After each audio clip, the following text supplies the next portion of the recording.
할렐루야, 은혜로운 주일입니다.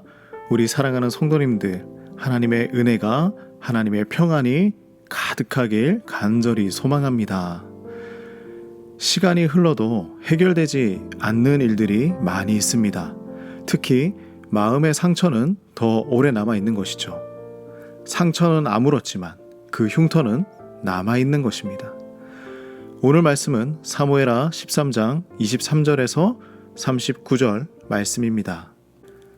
암논이 압살롬의 동생 다말을 범하고 2년의 시간이 흘렀습니다. 모든 일들이 제자리를 찾아가는 것 같았죠. 그러나 그렇지 않았습니다.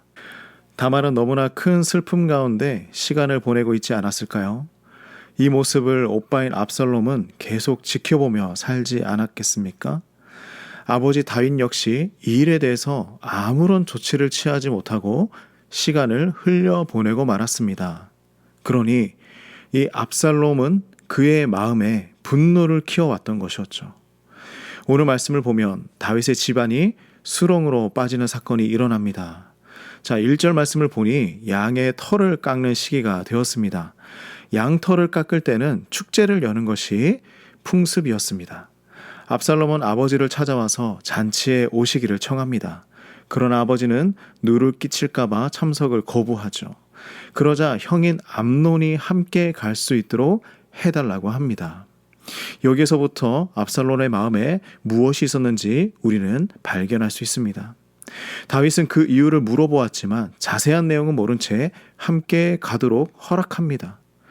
다윗의 마음에도 2년의 시간이 흘렀으니 서로의 관계를 이제 회복하고자 하는 마음이 있는 것은 아닐까, 그렇게 생각이 듭니다. 그러나 깊은 상처는요, 시간이 흘러도 아물지 않는 법이죠. 압살롬도 아버지 다윗이 계략을 짜서 우리아를 죽음으로 내몰았던 것처럼 그와 같은 일을 꾸밉니다. 잔치에 다윗의 모든 아들들이 초대를 받았습니다. 여기에 원수인 맏형인 암논도 참석을 합니다. 한창 잔치가 깊어졌을 때입니다. 이미 명령을 받았던 이 압살롬의 부하들은 이를 진행합니다. 28절 말씀에 암논의 마음이 술로 즐거워할 때 그를 살해한 것이죠. 잔치 중이던 모든 왕자들은 놀라서 도망가기 시작했습니다. 그런데 이때 다윗의 궁에 정확하지 않은 소문이 들립니다. 모든 아들들이 살해되었다라는 소문이었습니다. 다윗은 이 소식을 듣고 옷을 찢고 땅에 엎드립니다. 이때 정말 강교한 자인 요나답이 등장을 합니다. 왜 하필 이때 나타나는가? 왜 그가 등장하는가?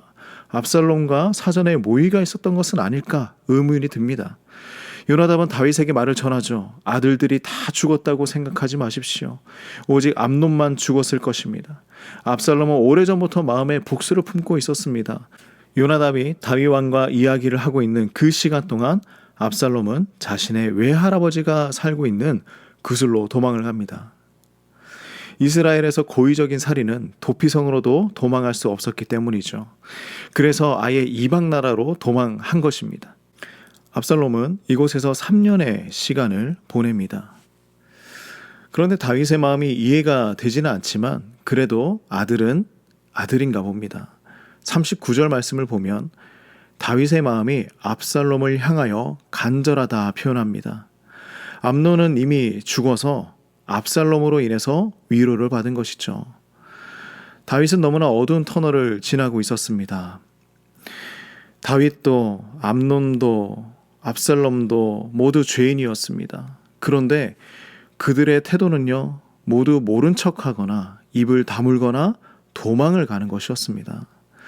이 문제를 해결하기 위해서는요, 하나님 앞에 나가야 하는데 하나님 앞에 나가지 않았습니다. 용서를 구하기보다 자신을 숨겨주고 위로해주는 다른 세상의 안식처를 찾아갔습니다. 이러한 안식처는 분명히 한계가 있어요. 완전하지 않다는 것이죠. 죄된 모습을 해결하기 위해서 세상이 아니라 우리는 하나님 보좌 앞으로 나아가야 하는 것입니다. 하나님만이 우리의 죄를 해결할 수 있는 것이죠.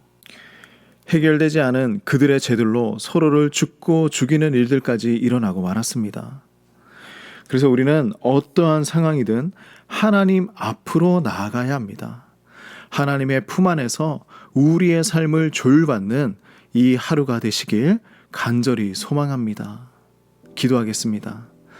하나님 아버지, 우리의 삶을 하나님이 아니라 세상에 의지하고 싶을 때가 많이 있었습니다.